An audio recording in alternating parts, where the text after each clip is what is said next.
Assalomu alaykum. Eron pista ishqibozlari. Mana bu daraxtlarni kesib tashlaganmiz.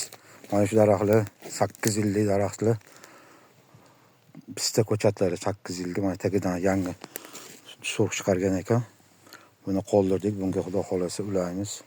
Mana erkak pista ko'chatlari. Ularni 2025-yil kuzda bahorda lata bog'lab chiqqandik. Mana qora lata bog'langan. Mana shular hammasi erkak pistalar bilan kesdik. Bu yerda bor. Mana bu yerda bor. 8 yil shular kutildi. Mana qora lata bog'langan. Mana bu yerda bor mana. Jami 80 tup mana shunaqa erkak pista ko'chatlarini kesib tashladik mana. Hammasi kurtalar yo'g'on. Buni ham tagida yangi surx chiqargan. Bunga ulaymiz xudo xolasa. Shuning uchun hech qachon pista o'zi qiladi deb qo'yib bermaydi. Pista ko'chatni ulaydigan holi paytiga kelganda boshmoqdog'ida bo'lganda tanasiz ulash kerak.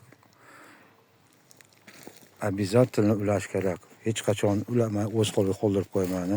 Mana shu bizning holatimga tushmangiz sizlar ham. Mana buni ham yangi chiqargan ekan. Bunga shularga ulaymiz.